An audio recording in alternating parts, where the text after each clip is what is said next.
우리가 예수님의 지상명령하면 항상 우리가 알아야 될 것이요, 그냥 우리가 예수님이 지상명령 내렸다 이렇게 하는데, 이 지상명령이라는 뜻이 무슨 뜻이냐면요, 영어로는 그렇게 됐거든요. the 그래놓고요, 지상이란 건 great이라는 소리예요.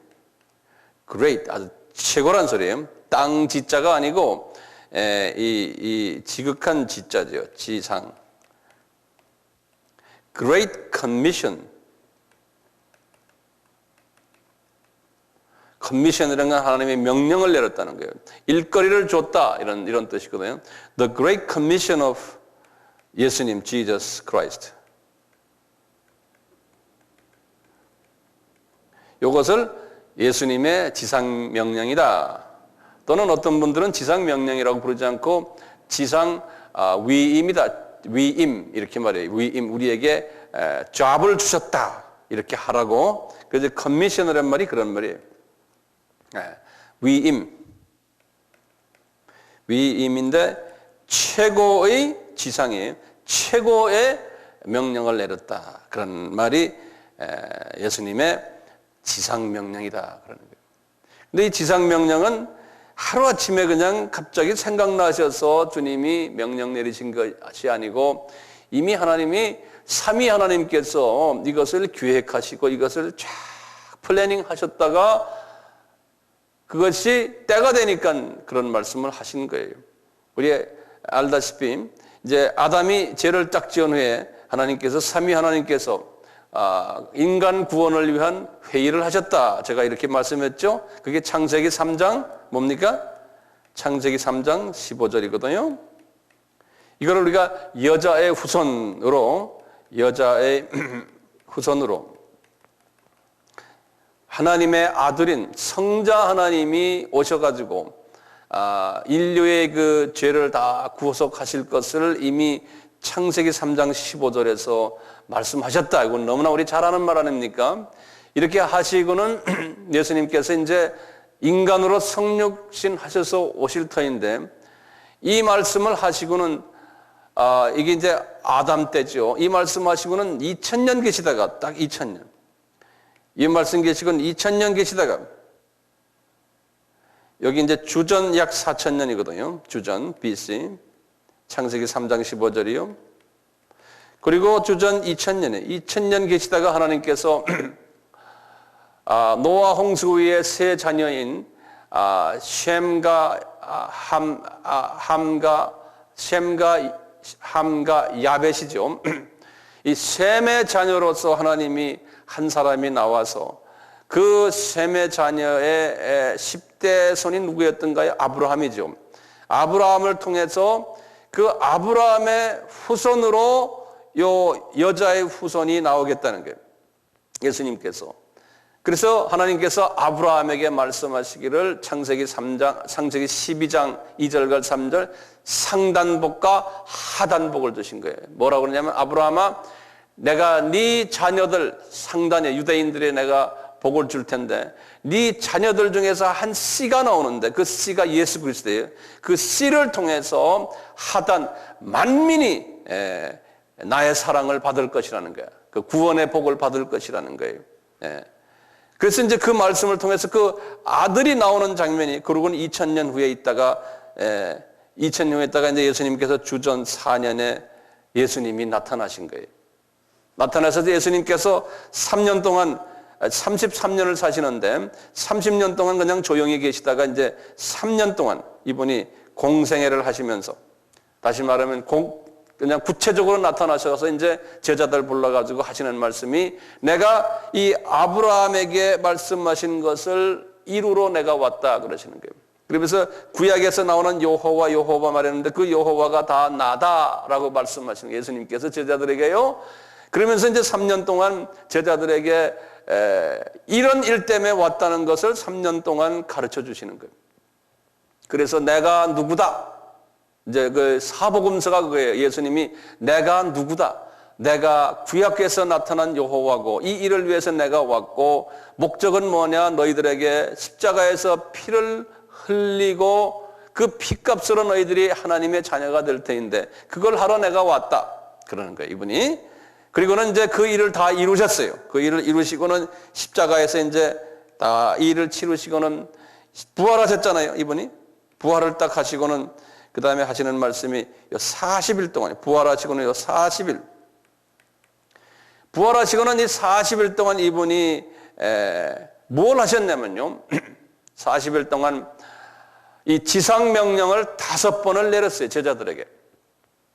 본인이 할 거 다 하시고는 이제는 너희들 이제 이 세상에 나가서 이제는 유대인부터 시작해서 그 다음에 디아스포라에게 복음 전하고 그리고는 이방인에게 복음을 전해서 이 복음이 땅끝까지 이방인들에게까지 가도록 너희들이 이 일을 하여라 그러는 거예요. 나의 증인이 역할하라. 그래서 지상명령을 40일 동안 5번을 했는데요. 그 순서대로 좀 외워두세요. 첫째 야간 40일 중간에 야간 열흘 정도 됐을 때 부활하시고요. 이분이 하신 말씀이 마가복음 16장이에요. 마가복음 16장 15절이에요. 성경 열어볼 필요 없어요. 두 번째 한 20일 가까이 됐을 때 하신 말씀이 누가복음 24장 47절에서 그렇게 말씀하셨어요. 부활하시군요. 그리고 부활하셔서 40일 지나가면 30일 가까이 됐을 때요. 요한복음 20장 21절을 말씀하셨어요.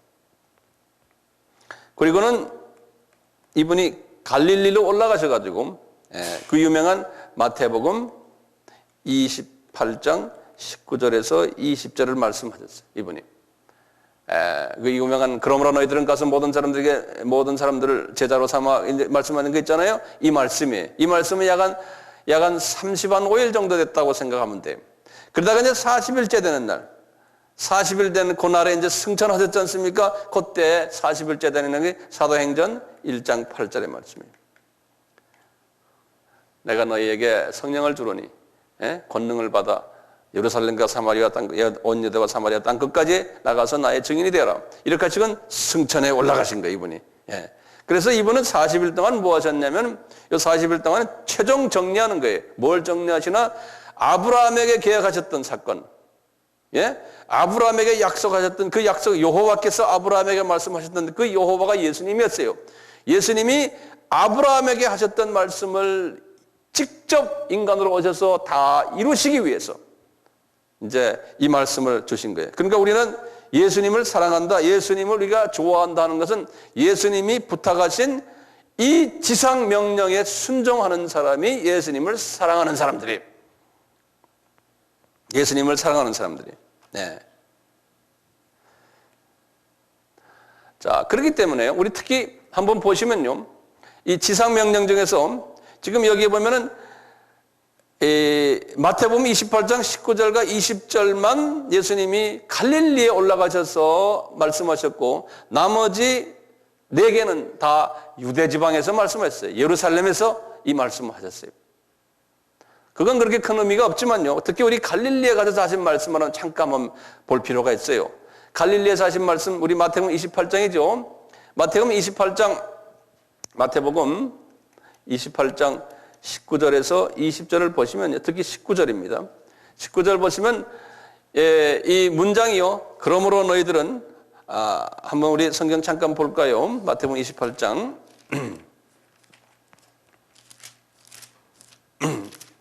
너무나 잘 아는 말씀이니까 그러므로 너희는 가서 모든 족속으로 제자를 삼아 아버지와 아들과 성령의 이름으로 세례를 주고 내가 너희에게 분부한 모든 것을 가르쳐 지키게 하라. 볼지어다 내가 세상 끝날까지 너희와 항상 함께 있으리라 하시니라. 이 말씀입니다. 이 말씀을 잠깐만 분석을 간단하게 해보면요. 원어를 보면 어떻게 됐냐면 이게 한 문장으로 돼 있어요. 그랬어요. 그러므로 너희는 그 문장의 주어가 뭐냐면 너희는이에요. 너희는 그 다음에 뭐냐면 제자를 삼아라. 모든 족속을 제자를 삼아라. 이게 그러니까 주어가 그렇게 이제 모든 족속이 목적이에요. 모든 족속을 제자 삼아라. 이것이 본 문장이에요. 주어고 제자 삼는 게 동사고 모든 족속은 목적어예요. 그래서 요 원어를 보면요, 요 모든 족속이라는 말을 뭐라고 그랬냐면요, 원어를 요 같이 외워줘요. 판, 타, 에, 스, 네 그랬어요. 예, 판타타. 이 판타는 뭐냐면 all이라는 소리예요. all. 타는 all, 더라는, 영어로는 더. 그 다음에 에뜨네가 뭐였어요? 제가 이거 여러 번 했어요. 이거는 유대인을 이야기하는 거 아니에요. 이건 이방 민족인데요. 어떤 민족이냐면 이방 언어, 문화가 다른 언어 민족, 문화 민족 이걸 말하는 거예요. 한 개인을 이야기하는 게 아니에요. 이 개인이 아니에요. 개인이 아니고 민족별, 족속별 이야기하는 거예요. 그래서 족속을 제자 삼으라는 거예요. 모든 족속을. 굉장히 중요한 개념입니다. 모든 족속을 제자를 삼는데 어떻게 방법론을 우리에게 주셨어요? 방법론이요. 주님께서. 첫째 뭐냐면요. 첫째 가라 그랬어요. 그래서 이거 보면요. 가라가 이게 동사가 아니에요. 이거 분사형으로 되어 있어요. 원어를 보면. 그래서 going 그랬어요. 분사형이. 먼저 가야 돼요. 그래서 예루살렘에서 온 유대로 나가야 되고 온 유대에서 사마리아로 나가야 되고 사마리아에서 땅끝까지 나가야 돼요. 예, 그분들이 오는 걸 기다리지 말고. 그래서 첫째 이 지상명령을 수행하려면 나가라, go. 그 다음에 분사형으로 단계. 그 다음에 뭐냐면 baptizing. 가가지고 뭐 하느냐? baptizing이에요. 이것도 분사형으로 되어 있어요. 이 baptizing이란 말은 뭐냐면 가서 예수의 이름으로 세례를 주란 말은 이거는 복음화시키라는 것이에요. 복음 나누라, 복음 나누라. 가서 예수님을 영접시키라는 거죠. baptizing 하라. 이것만 끝나지 말라는 게 거기 좀 보세요. 뭐냐면 세례를 주고 그 다음에 20절에요. 내가 너희에게 분부한 모든 것을 가르쳐 지키게 하라 그랬어요. 가르쳐 지키게 하라. 여기 보면 그 다음에 먼저 복음화 시킨 다음에 그 다음에 그들에게는 또 방법이 뭐 teaching 가르쳐라. 이것도 이게 저희 제자 훈련이에요. 우리가 신학교 만들고 하는 게 다 여기에 속하는 거예요. 가서 가르쳐라. 뭘 가르쳤냐? 예수님의 말씀을 가르치라. 내가 너희에게 분부한 모든 것을 내가 너희들에게 보여준 것, 가르쳐준 것, 내가 누구다, 내가 왜 왔다, 내가 뭘 하러 왔다 하는 것을 가르치라는 거예요. 그런데 가르치는데 어떻게 가르치느냐? 지키게 가르치라는 거예요. 지키게. 그래서 영어로 보면요. teaching 그래 놓고 to obey 그래. 이건 부정사로 돼 있어요. 부정사로. 그러니까 순종하게끔 가르치라는 거예요. 순종하게끔. to obey. 우리가 지금 우리 아미신학교 하는 목적이 뭡니까? 이거예요. 예? 우리는 가서 많은 주변 사람들에게 복음화하게 한 다음에 그 다음에 지도자들을 불러서 가르쳐서 그 다음에 그 지도자들이 미전도 족속으로 가도록 또 하라는 거예요. 이것이 주님이 우리에게 부탁하신 지상명령이에요. 우리가 하는 이유가 분명해요. 우리 주님이 그렇게 부탁하시기 때문에 하는 거예요. 네. 이렇게 이 말씀을 받아가지고 예루살렘 교회가 우리 다 봤잖아요. 이 말씀을 받아가지고 어떻게 했어요? 예루살렘에만 자꾸 머물러 있었어요. 그 사람들이. 기억나세요? 그러니까 하나님께서는 어떻게 했습니까? 바울을 불러다가 바울로 하여금 이 말씀을 순종했던 거예요. 바울이. 그래서 사도행전이 시작이 된 거예요. 그 사도행전 28장은 어디까지 간 겁니까? 사도행전 28장은 로마까지 간 거죠. 그렇죠? 그래서 지금은 뭐냐면요. 1세기 사도행전 28장에 해갖고 주후 70년의 사도행전이 끝났어요. 그렇죠? 바울이 순교당하고 70년에 끝났죠. 기억나시죠? 지난 시간에 했지 않습니까? 그부터 사도행전 29장이 시작이 되는 거예요. 이방인 널 복음 받는 29장이 시작이 돼요. 그래서 29장이 지금까지 계속해요. 그래서 오늘날 지금도 사도행전 29장이다 이렇게 말하는 거예요. 우리가 지금요. 이해가 되세요? 지금 우리가 사도행전 29장 중에서도 제일 마지막 절 몇 개로 지금 우리가 지금 가고 있어요. 사도행전 29장. 지금 우리가 지금 그 시대를 가고 있으면서요, 우리 주님이 하신 말씀이 있어요. 나중에 십자가에 돌아가시는 그 주예요. 그 주 화요일 날에 우리 주님이 제자들에게 하신 말씀이 있어요. 그 유명한 마태복음 24장에 감람산 설교라 그래요. 감람산 설교.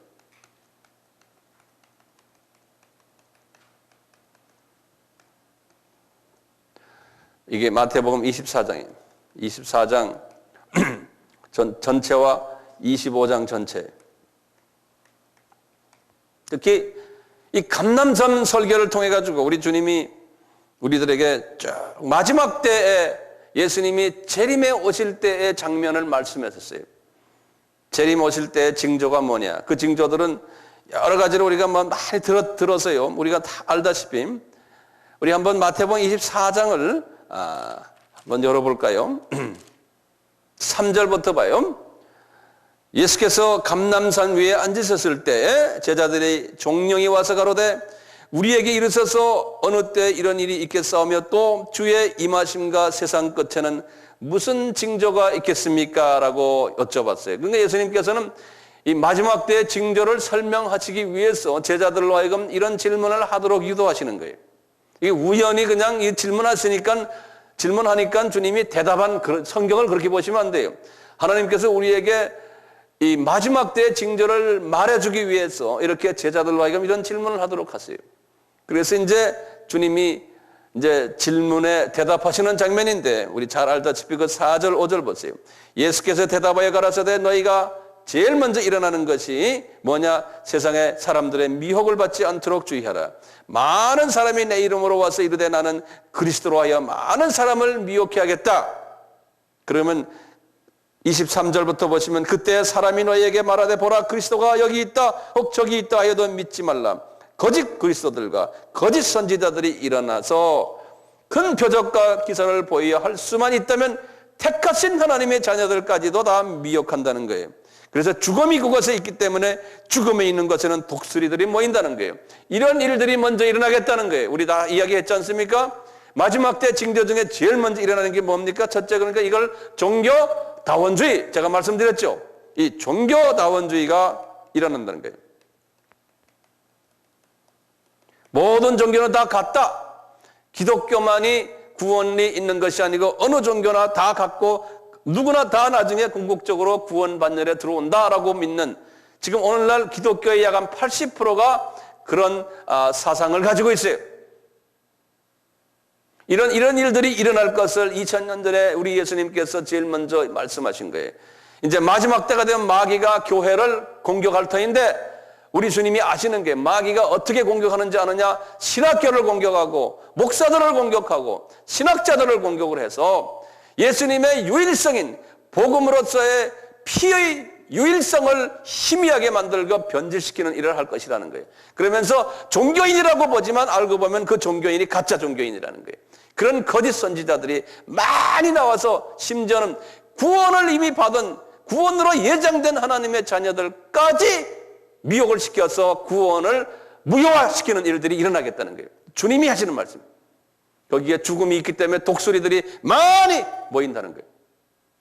그런 일은 이미 벌써 100년 전, 200년 전부터 시작이 돼서 오늘날은 이것이 전 세계 교계에 깔려 있는 거예요. 이 마지막 때 일 중에 대표적으로 나타나는 일이 아닙니까?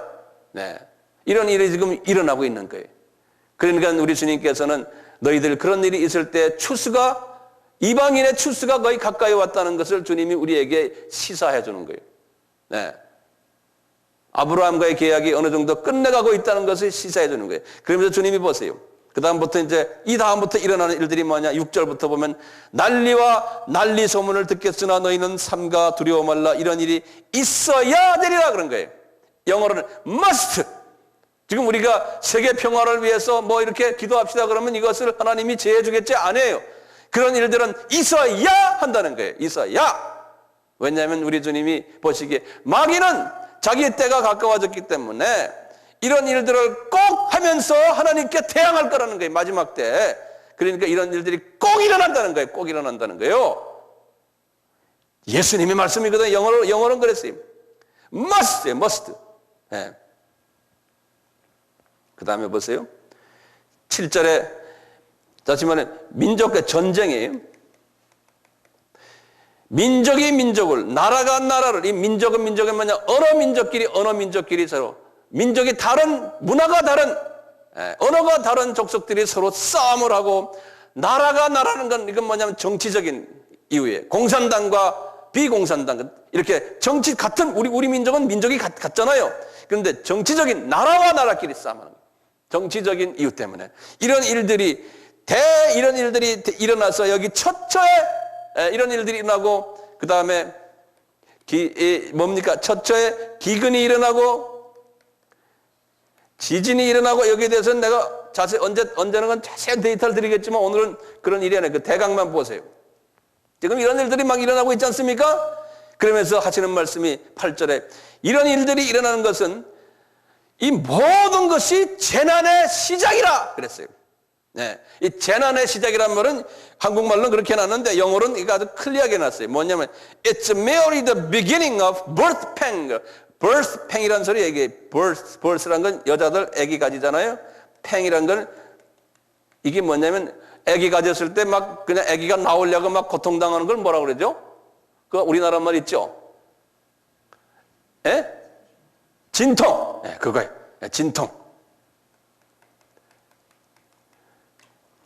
이것이 진통의 시작이라 그런 말이에요. 이게 왜 진통의 시작이라고 그래요? 이제 예수님이 재림에 오는 것이 이제 아기가 나오는 거나 마찬가지예요. 예? 그 이제 하나님이 반가운 소식이 이제 올 텐데 그때 아픔이 막 이 우주가 이 세상이 이 마귀가 그냥 괴롭히는, 그래서 우리가 아담이 죄를 지은 후에 여자들은 아기를 낳을 때 고통이 있으리라 그랬지 않습니까? 그게 왜냐? 죄의 대가거든요. 똑같아요. 이 세상이 지금 예수 그리스도가 새롭게 나타날 텐데 엄청난 진통이 이 세상에 있겠다는 거예요. 그래서 그것을 birth pang이라고 원어에 보면 딱 써놨어요. 해산의 고통이 있겠다는 거예요. 그러니까 이런 일들이 이 세상이 지금 아주 복잡하고 지금 이 해산의 고통이 우리 눈에 보이지 않습니까? 이런 일들이 있어야 하리라. 그럴 때 그 예수를 전하는 자들이 어떻게 되느냐? 9절 볼 때 그때 사람들이 너희를 환난에 넘겨주겠으며 너희를 죽이리니 너희가 내 이름을 위하여 모든 민족에게 미움을 받으리라 그랬어요. 모든 민족이란 건 every ethnic people, 에게서 복음을 전하면은 너희들이 미움을 받으리라. 너희들은 환영받지 않겠다는 거예요. 우리가 그러니까 예수 믿으면서 지금 오늘날이요, 예수 믿고 사람들에게, 이방 사람들에게, 믿지 않는 사람들에게 인기 있고 이러면 이것은 주님의 말씀과 반대되는 거예요. 복음을 전하기 위해서는 너희들이 미움을 받으리라. 예수만 이야기하다 보면 미움을 받게 돼 있다는 거예요. 예수님의 말씀이에요. 종교 다원주의를 이야기할 때는 미움을 안 받아요. 왜냐하면 타 종교도 다 좋다. 그리고 우리끼리 평화스럽게 같이 지내자. 네, 미움을 받게 돼 있다는 거예요. 10절에 그때 많은 사람이 시험에 빠져 서로 잡아주고 서로 미워하겠으며 거짓 선지자가 많이 일어나 많은 사람을 미워케 하려니 불법이 성함으로 많은 사람이 사랑이 식어지리라. 자, 그러나 끝까지 견디는 자는 구원을 얻으리라. 하나님께서 잘 견디라는 거예요. 왜냐하면 어린아이가 예수 그리스도가 나오기 전에 아픔이 있는데 그 아픔을 잘 견뎌야지만 아기가, 건강한 아기가 나오잖아요. 잘 견디라는 거예요. 그런데 이런 일들을 지금 말하는 이런 모든 징조들은 꼭 있을 거라는 거예요. 이런 징조들은. 그리고는 14절에 보세요. 이러면서 이런 징조가 있을 때 이 천국 복음이 모든 족속에게 증거되기 위하여 온 세상에 전파되리니 그제야 끝이 오리라 그러신 거예요. 다시 말하면 아브라함과 계약이 이제는 모든 족속 판타타 에뜨네, 복음을 받지 않는 미전도 족속들에게 복음이 갔을 때 주님이 이 세상은 끝이 되고 내가 이제 다시 오리라 그러신 거예요. 우리가 선교를 왜 하는지 아시겠어요? 이것 때문에 하는 거예요. 이것 때문에. 이 마태복음 24장 14절 때문에. 네. 교회 존재 가치가 여기 있는 거예요. 말로써 선교하지만 우리가요, 이 주님의 말씀하신 이 말씀에 깊은 그 느낌이 있고 여기에 생명을 건 사람들이 있냐면, 이 말씀을 가지고 우리는 자칫하다 보면 내 교회, 내 민족 복음화 또는 내 교회 성장을 위해서 이 말씀을 이용하면 안 돼요. 우리는 예루살렘 교회와 안디옥 교회의 차이점을 우리가 보아왔어요. 예루살렘 교회는 내 민족을 향한 교회예요. 그런데 내 민족을 향한 교회가 점점 내 민족만 이야기하다 보면 커만지지 나가질 않는 그러한 우를 범했어요. 우리나라는 감사한 게 많은 대형 교회들이 있지만 선교를 위해서 열심히들 일하는 걸 보니까 저는 마음이 기뻐요. 그런데 자칫 선교를 위해서 한다면서 자기 교회를 점점 불리는 일을 한다면 주님의 뜻이 아니에요. 예. 그렇지만 우리나라는 그래도 하나님께서 선교를 지상 목표로 해서 교회가 성장되는 모습들이 우리에게는 다른 나라에 비해서 그것이 많은 것을 볼 수가 있어요. 바라기는 이 선교가 이제 좀 더 구체적으로 이 자기 본교회보다는 선교가 더 우선이 되는 그러한 교회들이 많이 나왔으면 좋겠어요. 선교지가 더 우선화되는 선교교회. 특히 24장에 가서 주님이 하신 말씀 중에요, 32절 우리 다 아는 유명한 말이죠. 무화과나무의 비유를 배워라. 그 가지가 연하여지고 잎사귀를 내면 여름이 가까운 줄을 아나니 이와 같이 너희들 이 모든 일들을 보고든 인자가 가까이 문 앞에 온 줄을 알아라. 내가 진실로 너희에게 이르노니 이 세대가 지나가기 전에 이 일이 다 이루어지리라 그랬어요. 이 무화과나무는 말이죠, 무화과나무는요, 이게 여러분들 이 지금 보시면요, 이거 보시면 여기 도표를 좀 보세요. 예수님이 여기 주후 30년에 예수님이 이제 십자가 사건 돌아가기 전에 지금 하시는 말씀인데요, 이분이 월요일, 지금 요거 말씀은 화요일이라고 그랬지 않습니까? 월요일 날에, 똑같이 월요일 날에 뭐 하셨냐면요, 그 마태복음 21장 18절에서 22절을 보시면 그 유명한 예수님이 예루살렘으로 이렇게 다시 들어오시면서 월요일 날에, 그 전날이 일요일이거든요. 그 전날이 주일날이 뭐냐면 종료주일이에요. 종료주일 예루살렘에서 보내시고 다시 베다니에 나가셔서 하룻밤 주무시고 예루살렘으로 다시 들어오시면서 예수님이 뭘 하셨냐면 제자들 데리고 오세요. 무화과나무를 저주했어요. 무화과나무를 저주했어요. 이 무화과나무를 왜 저주하셨을까요? 주후 70년에 일어날 일을 주님께서 미리 보여주신 거예요. 무화과나무가 이렇게 될 것이다. 이스라엘이 이런 일이 일어날 것이라는 걸요. 그러고는 40년 후인 70년에 이 사건이 일어났어요. 무화과나무가 저주를 받았거든요. 이런 말씀을 예언을 하시고는 주님께서 월요일 날에 말이죠, 화요일 날에 많은 설교를 하신 후에 지금 마지막 때에 대한 설교를 지금 하시는 장면이에요. 그러면서 하시는 말씀이, 이 무화과나무가 어저께 내가 저주한 무화과나무가 다시 마지막 때 되면은 다시 피어나고 잎사귀가 나고 이러겠다는 거예요. 무화과나무가. 근데 이 사건이 마지막 때 일어날 거라는 거예요. 그것이 언제 일어났습니까? 1948년에 일어났어요. 이스라엘 나라가 독립이 된 거예요. 이 세대가, 내가 진실로 말하노니 이 세대가 지나가기 전에 이 일이 다 이루어리라. 이걸 가지고 우리 신학자들이 여러 가지 이야기를 해요. 지금 이 이스라엘 나라가 이렇게 독립이 됐지 않습니까? 독립된 이 사건을 보고 이 세대가, 이 독립된 이 사건을 보는 이 세대가 지나가기 전에 이 모든 것이 이루어진다 그러는 거예요. 예? 그러니까 문 앞에 오셔서 예수님의 재림이 있지 않을까라고 이제 심하게 보는 사람은 이렇게 보거든요. 자, 그러면 이 세대가 이게 어떻게 되느냐, 이게 세대를. 어떤 사람은 한 세대를 40년으로 보는 분이 있어요. 세대를요. 어떤 분은 세대를 50년을 보는 거예요. 이제 희년이라고 하지 않습니까? 예. 50년으로 보는 분들이 있어요. 그래서 이건 참고로 그냥 알아두세요.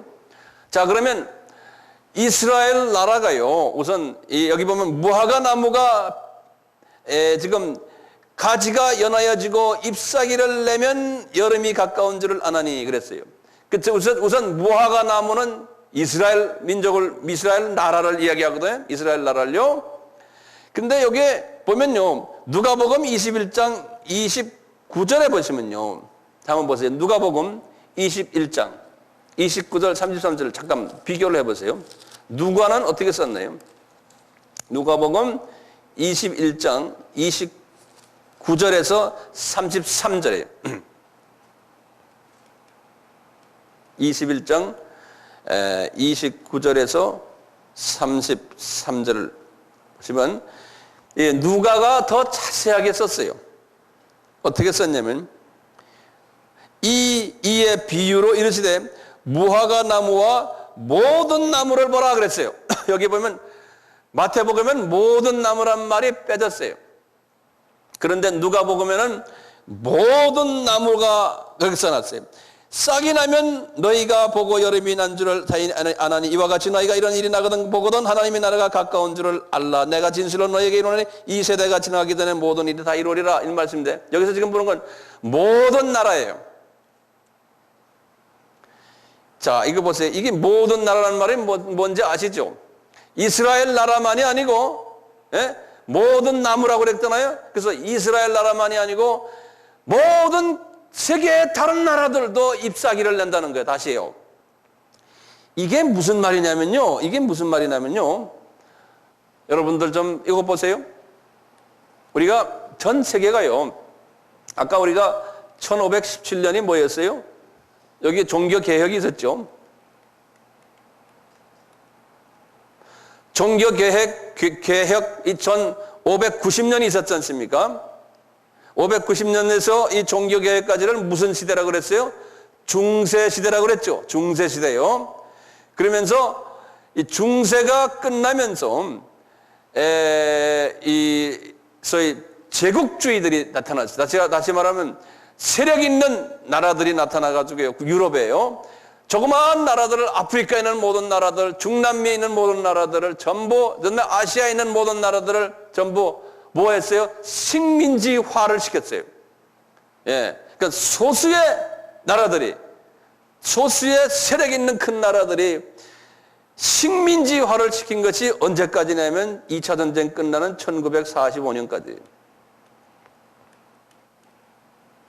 그러니까 이 1517년부터 1945년 2차 전쟁이 끝나는 거예요. 이게 몇 년간입니까? 약 한 400년이죠. 그렇죠? 약 400년 동안 어떤 일이 있었냐면 이런 이 큰 독일, 영국, 네덜란드, 포르투갈, 스페인, 불란서 이런 나라들이요.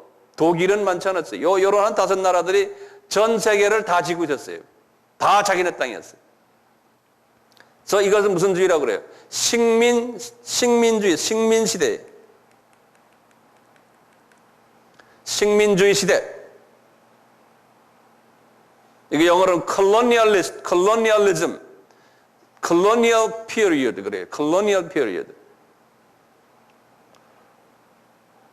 이때 기독교가 이 컬로니얼 피어리드 때문에 식민 시대에 선교사들이 따라가가지고 강제로 이 자기네가 지배하는 나라에다가 기독교를 막 집어넣었어요. 강제로. 네. 그런 때였거든요. 그러다가 그러다가 2차 전쟁이 딱 끝나면서요, 어떤 일들이 있었냐면 이 식민주의 나라들이 다 독립하는 사건들이 일어나요. 독립하는 사건들. 예? 그래서 아프리카만 해도 말이죠, 조그마한 나라들이 여기저기에서 다 독립했어요. 각 족속마다 다 다르게. 예? 그리고 이 아시아도, 우리나라도 1945년에 독립됐지 않습니까? 이스라엘이 1948년에 독립이 됐거든요. 그러면서 각 이 식민화되었던 나라들이 독립하는 일들이 여기저기에서 일어났어요. 계속해서 일어났어요. 예. 그래서 무화과 나무와 또 다른 나무들을 봐라 하는 소리가 그 소리예요. 다른 나라들은, 다른 나무가, 조그마한 다른 나라들이 다 이제 식민주의에서 해방되는 그러한 때를 봐라 그러는 거예요. 그런데요, 알다시피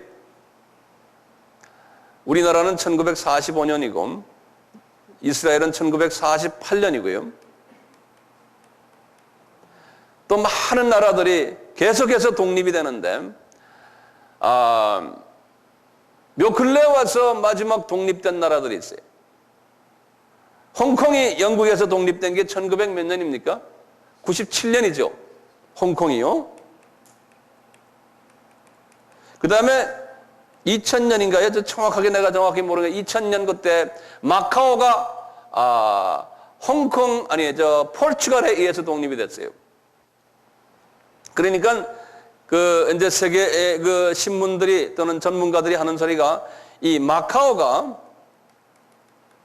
독립이 되면서 아직도 몇몇 조그만 그 섬들이 있지만요, 다 이분들이 그 영국이나 이제 특히 영국 사람들이 지배하고 있는 게 좀 있지만, 이 완전히 식민 시대가 끝난 것이 이 마카오를 통해서 식민 시대가 끝났다는 거예요. 그 잔재가, 예. 그 홍콩과 마카오가 영국과 포르투갈로 다시 돌아가는 것은 상당히 성서적으로 의미가 있는 거예요. 이 세상 사람들은 볼 때 그것은 당연히 있는 일이다, 정치적으로 이제 그럴 때가 됐다 하지만, 우리가 성서적으로 볼 때는 이게 모든 잎사귀가 이제는 열매를 맺는다 할 때 어떤 의미에서는 지금 이 마카오를 기준으로 보면 어떨까 하는 생각도 하는 사람들이 있어요. 그렇다면요, 이 세대가 지나가기 전에 할 때요, 아까 제가 말씀드렸죠, 이 세대를 두 가지로 보는 사람들이 있어요. 여러 가지 이제 이걸 해석하는 여러 가지 신학자들이 많거든요. 목사님들도 많아요. 보세요. 이 세대는 영어로 generation 그래요. 이 generation 개념을 여러 가지로 봐요. 첫째는 뭐냐면 40년이다. 이렇게 보는 사람이 있어요. 40년이다. 그리고 어떤 분들은 또 50년 희년이다. 이렇게 보는, 이건 희년이죠. 그러면 언제부터 이 예수님의 공정 재림이 그러면 언제 있느냐, 이렇게 볼 때 이걸로서 여러 가지 계산하는 분들 중에 제가 하나 그럼 여러 가지 학설들을 좀 소개해 드릴게요. 1948년에 때부터 보는 사람, 예루살렘이 이스라엘이 독립된 그때부터 봐서 40년을 보는 사람들이 과거에 많았어요. 그러니까 이 계산이 뭐냐면 1988년 우리 서울 올림픽 때가 돼버리는 거예요. 예? 그러니까 이게 이때 예수님이 오신다라고 본 사람들이 있었어요. 근데 안 왔잖아요. 그러니까 이건 또 틀린 거예요. 이건 틀렸던 거예요. 또 이게 아닌 사람은 또 어떻게 보냐면요, 1948년인데 희년을 50으로 잡자, 이렇게 보는 분이 있어요. 지금 1948년에서 50을 잡으면 1998년이 되는, 98년. 1998년.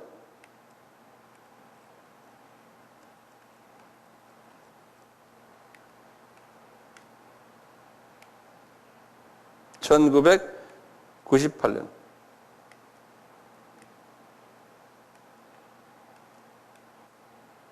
네. 근데 이것도 지나갔잖아요.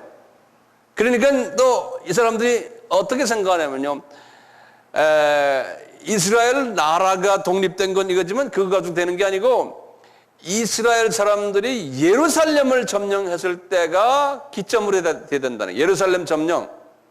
예? 예루살렘 점령을 언제 했냐면 1967년에 했어요.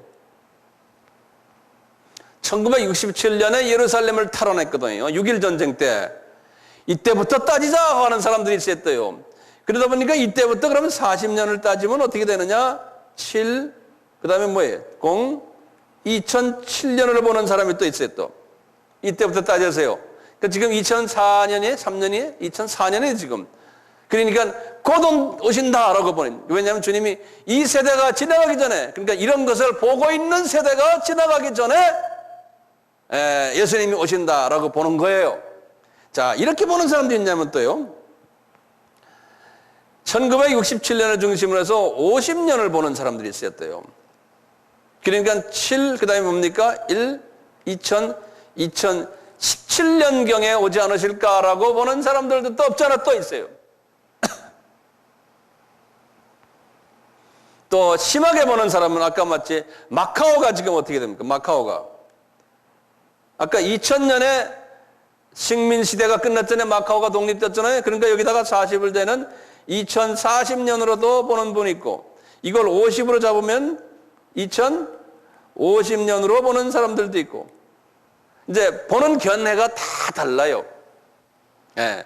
근데 이제 어떤 분들은 그렇죠. 정확하게 날짜를 이야기하는 것은 예수님도 모른다고 그랬는데 어떻게 날짜 이야기하는, 날짜 이야기하는 사람도 다 틀려먹고 이단들이 다 또 이렇게 말하는 사람들도 또 있어요. 예. 근데 그 말에 대해서 어떤 사람들은 그래요. 날짜는 정확하게 모르지만, 그 천기를 보면은 알 수 있듯이 주님이 그랬거든. 너희들 이 돌아가는 천기를 보면은 비가 올 것을 너희들이 알듯이, 이 인자의 임함도 그렇다 이렇게 했거든요. 그러니까 돌아가는 이 모든 이 사인들을 보면은 어느 때가 가까이 왔다는 것은 알 수 있지 않느냐. 또 이렇게 말하는 거예요. 다 맞는 말들이에요. 자, 어쨌든 어느 날짜가 지금 중요한 게 아니에요. 중요한 것은 예수님이 지금 가까이 와 계시다는 거예요. 뭘 보고 하느냐? 나는 이런 거 몰라. 이런 거는 몰라요. 뭘 아느냐? 복음적인 차원에서는 분명히 그렇다는 거예요. 아까 우리 주님이 그러셨잖아요. 마태복음 24장 14절에 뭐라고 그러셨냐면, 이 천국 복음이 모든 족속에게 전파되리니 그제서야 끝이 오리라 그랬지 않습니까?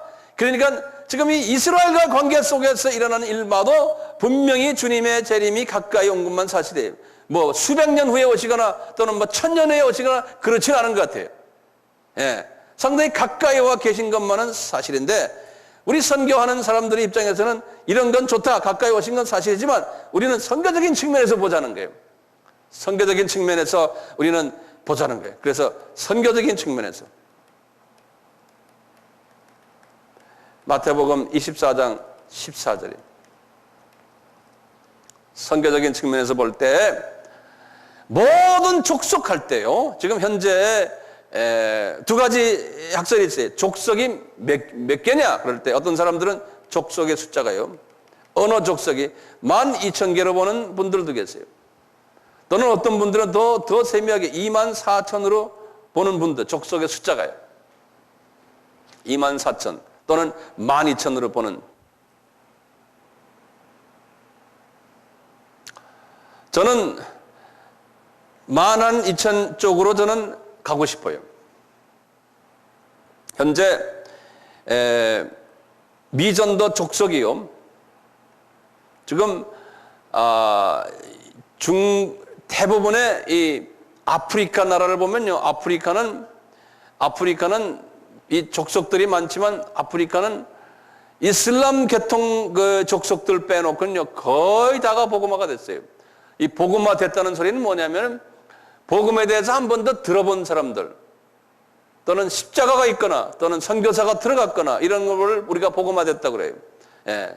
그런데 아프리카는 대륙 전체로 보면 50%가 복음화가 돼 있어요.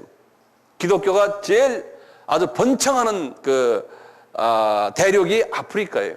지금 우리 학생들도 보세요. 아프리카 사람들 다 뜨거워요. 성령님의 그 뜨거운 역사가 아프리카 사람들에게서 일어나고 있어요. 그러니까 아프리카 대륙은 지금 우리가 관심 있는 것은 그 북아프리카, 그 사하라 사막에서의 북쪽이에요. 이 북아프리카 쪽이 이슬람으로 잠겨져 있거든요. 그래서 북아프리카 쪽의 미전도 족속들, 이슬람 계통의 사람들에게 복음이 안 들어간 사람들에게 전하는 것이 우리의 사명이에요. 그래서 우리가 지금 에티오피아와 케냐 쪽을 지금 겨냥하고 있는데, 예를 들면 케냐가 지금 미전도족속 케냐는 아프리카에서 가장 복음화가 된 나라 중에 하나인데요. 케냐는 선교사들도 많고 미국이나 카나다나 영국에 돈이 엄청나게 들어간 나라거든요. 그래서 굉장히 그 서양화된 나라고 서구화된 나라고 돈도 있는 나라인데, 기독교인들도 거기가 제일 많아요. 많은데 케냐가 지금은 22개의 족속이 아직도 미전도 족속이에요. 케냐가. 근데 이게 다가 이슬람 족속들이에요. 이슬람 종교를 믿는 사람들인데, 이 중에 지금 15개의 족속을 우리 아미 케냐 학교에서 이 사람들을 지금 이 미전도 족속 중에서 이 15개 족속에게 들어가려고 지금 훈련받고 있어요.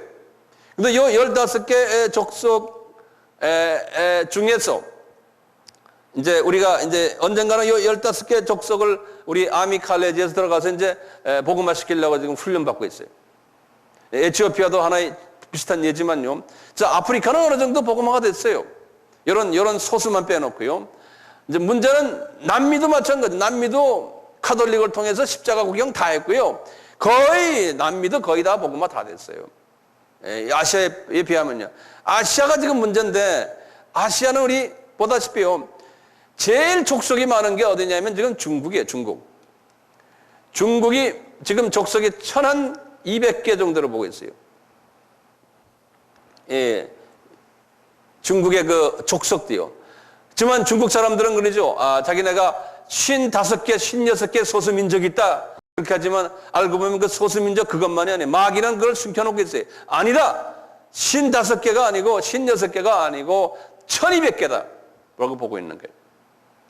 그래서 이 중국은 인구가 지금 12억에서 또는 15억 이야기 하는데요. 중국은 지금 거의 한 80%가 어떤 사람들이냐면 한족이거든요. 한족이요. 한족은 지금 거의 복음화가 다 됐어요. 한족은요. 한족은 지금 약 한 8%에서 10%가 복음화가 됐어요. 그러니까 한족이 이 정도 복음화 됐다는 우리나라 사람들보다 이 크리스찬 숫자가 10배가 더 많아요. 문제는 이제 이 한족이 소수민족, 나머지 20% 되는 소수민족인 이 적은 1200개의 소수민족에게 복음이 들어가도록 한족이 그 일을 해야 돼요. 우리가 지금 중국의 아미 신학교가 이 일을 위해서 지금 준비를 하고 있어요. 네, 이 일을 위해서요. 중국이 이렇게 있으면 이 중국이 서쪽에 이 운남성부터 시작해서 이 운남성은 월남, 여기 우리 미얀마 이쪽과 경계되는 성이거든. 여기가 산속인데 여기와 이쪽으로 해서 쭉 이제 이슬람이 있는 카자흐스탄과 연결되어 있는 이제 이슬람 쪽에 이제 서장 이쪽이 지금 미전도 족속들이 있거든요. 이쪽을 향해서 지금 가는데 미국과 영국과 카나다의 이 서방 선교사들은 지금 전적으로 이쪽에다 지금 투자를 엄청나게 하고 있어요. 이 중국 여기다가요. 이쪽 서쪽에다가요. 우리도 거기에 지금 같이 들어가서 하는데 왜 그러냐? 이 미전도 족속의 숫자를 이제 줄이는 일을 이제 앞으로 우리가 할 일이에요. 중국이요. 게다가 중국이 이렇게 있으면 옆에 지금 이 동남아요. 여기요. 월남, 캄보디아, 타일랜드, 미얀마, 옆에 인도 이렇게 있잖아요. 이쪽으로 말레이시아, 인도네시아, 필리핀 막 이렇게 있는데요. 이쪽을 보면은 지금 성령님이 불이 지금 이 미얀마에 떨어졌어요. 성령님이 불이 지금 필리핀에 떨어졌어요. 네. 이 사람들 이 미얀마만 해도 이게 약 135개의 미전도 족속들이 있거든요. 여기에 지금 한 20개의 족속이 복음화가 됐는데 이 사람들을 통해서 우리가 지금 이 미얀마가 이게 조그만 나라지만요. 미전도 족속이 엄청나게 많은 나라예요. 다른 나라에 비해서. 예. 그래서 우리가 지금 미얀마를 집중적으로 지금 거기다 우리가 지금 투자를 하고 있는 거예요. 필리핀도 거의 복음화가 된 나라고요.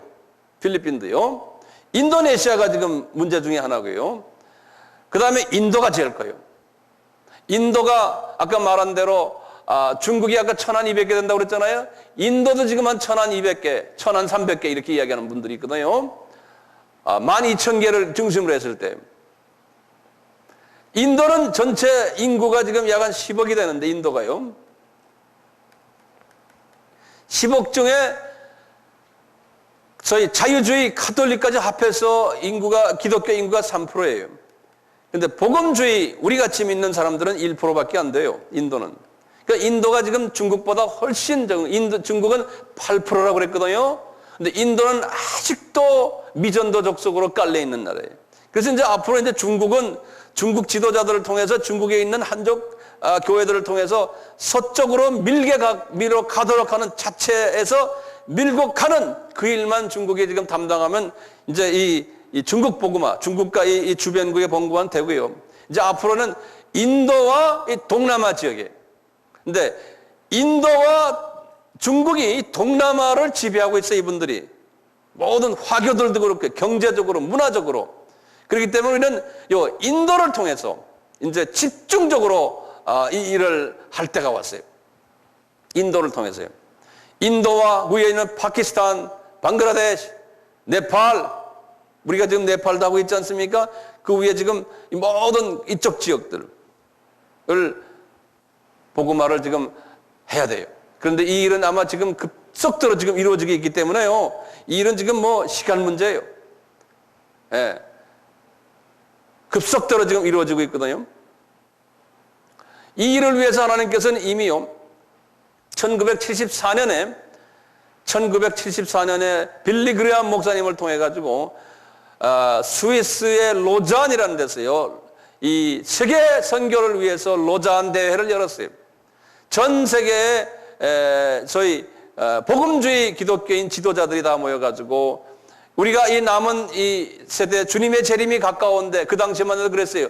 2000년 될 때 주님이 오실 가능성이 있다 본 거예요. 그러니까 1974년이니까 26년 후예요. 예? 그래서 그냥 이 미전도 족속을 복음화하기 위한 대대적인 세계적인 플랜을 짰어요. 예. 그리고는 15년이 딱 지나간 후에 1989년에 로잔 대회 제2차 로잔 대회를 로잔 2라 그래요. 그것을 필리핀에서 했어요. 필리핀에서. 그래서 로잔 대회를 다시 해서 15년 전에 했던 것을 다시 재정리하면서 전 세계 이 미전도 족속 복음화를 어떻게 해나가냐 서로 다시 만나서 협의를 했어요. 협의라고는 그 안에서 이제 몇몇 그룹들이 이렇게 자꾸 협의만 하면 안 된다. 실제로 한번 우리가 좀 더 구체적인 대회를 좀 만들어 보자 한 것이 AD 2000년 운동이에요. 그러니까 AD 2000년, 다시 말하면 1989년에서 11년 후 되면 AD 2000년 되는 거예요. 그래서 이분들이 대회를 우리 한번 제대로 한번 좀 해보자. 좀 더 구체적으로. 그것이 GCOE라고 그러는 거예요. GCOE. Global Consultation for World Evangelization. GCOE라고요. Global Consultation of World Evangelization 그러는 거예요. 하나님께서 여기서 있는 이 황 목사를 여기에 인볼브를 시켰어요. 그래가지고 이 GCOE를 우리나라에서 하게 됐어요. 그래서 제가 이것을 준비하면서 제가 최초의 GCOE 준비위원회 총무를 제가 했어요. 그래서 전 세계 5,000명의 선교사들이 또 5,000명의 각 전 세계 기독교 지도자들이 다 모였거든요. 모여가지고 이 목적이 뭐냐면 딴 게 아니에요. 어떻게 하면은 미전도 족속을 마지막 우리의 사명 이 미전도 족속의 숫자를 줄이느냐 여기에 대한 집중적인 세계 대회를 했어요. 그래서 이 일을 지금도 진행하고 있는 거예요. 여기서 있는 이 사람이 이 미전도 족속 이 세계 복음화에 누구보다도 전문성을 가지고 있다고 해도 제가 뭐 자랑 같지만 저는 그렇게 살아왔던 사람이에요. 또 거기에 내가 깊이 인볼브되어 있을 거예요. 그리고 앞으로도 나의 여생을 여기에 이제 집중으로 투자하려고 그러는 거죠. 그래서 우리 하나님께서는 이런 모든 일들을 통해서 지금 마지막 때에 이방인의 숫자를 채우는 일을 주님이 지금 하고 계신 거예요. 그런데 이거 지금 우리 눈에 지금 보이지 않습니까? 특히 요새 와서는요, 이런 일들이 급속도로 일어나는 이유 중에 하나가요, 이 컴퓨터. 그래서요, 지금 앞으로 이제 컴퓨터가 지금 있어가지고, 웹사이트이 있고, 이메일이 있고 해가지고, 이게 급속도로 지금 퍼지고 있고요. 그 다음에 문서 선교가 급속도로 지금 퍼지고 있어요. 문서로 지금 이 미전도 족속을 향한 복음화를 위해서요. 그래서 우리도 지금 아미도 이런 부분에 우리가 신경을 쓰는 거예요. 거기다가 지금 방송도 AM 방송, FM 방송 가지고는 그 많아야 30km, 60km밖에 못 가지 않습니까? 그것을 지금 미국에서는 쭉 미국 사람들은 해왔어요. 그러다 그것 잘 안 되니까 단파로요. 숏웨이브로 벌써 미국에서는 TWR이라는 데 있어요. 그 다음에 극동방송이라고 했어요. 극동방송 우리나라도 있지만 그게 다 우리나라 사람들께 안 해. 미국 사람들이라는 것은 그 중에 한 브랜치로 여기 있는 거예요. 네. 그 다음에 TWR, 그 다음에 Transworld Radio라고 그래요. TWR, 그 다음에 FEBC라는 것이 이제 소위 극동방송이거든요. 극동방송, 그 다음에 HCJB, 그 다음에 FIBA라고 그래서 또, 극동방송에서 걸러 나온 또 한 그룹이 있어요. 이런 사람들이 지금 이 미전도 족속을 향해가지고요. 라디오로 그냥 계속 지금 때리고 있어요. 엄청나게 때리고 있어요. 근데 이분들이 가지고 있는 약점이 있어요. 뭐냐? 단파 같은 거는 낮에는 못 들어요. 이 지금 전파가 복잡하기 때문에 낮에는 단파를 보내놔야 이게 걸려가지고 안 돼요. 그러니까 밤에만 다른 모든 전파들이 핸드폰이고 뭐고 이것이 다 조용할 때 단파가 달려가서 그러니까 사람들이 들을 때 중국도 마찬가지 단파로 이제 많이 듣는데 이 밤을 새면서 들어야 되는 거예요. 그런 약점들도 있고 가다가 막 삑삑 소리 나고 그냥 음질도 안 좋고 딴 길이 없느냐? 딴 길이 위성밖에 없다는 거예요. 위성밖에. 그래서 지금 우리 아미 위성 방송이 이 모든 이 지금 이 방송 이 사람들에게는 아주 굿뉴스. 야, 아미 위성 방송이 나타나가지고 우리를 지금 도와주고 있구나 해서 그래서 과거 2년 동안에요. 우리가 여기다 자본을 많이 투자하고, 우리가 이걸 하면서 이 지금 TWR이나 FEBC 이런 그룹들이요. 다 우리들과 같이 조인해가지고 왜냐하면 그분들이 못 가는 곳에다가 우리가 때려준 거예요. 돈도 한 푼 안 받고 엄청난 그 비용이 들어가는데요. 왜냐하면 주님을 사랑하기 때문에. 그래서 이분들이 지금 이걸 하는데 우리가 보고 항상 걱정하는 거예요. 야, 아미야, 황 목사, 당신 무슨 돈으로 이걸 하느냐? 어떤 사람들은 이게 통일교에서 나온 돈이냐? 막 이렇게 막 의심하는 사람들 막 있었거든요.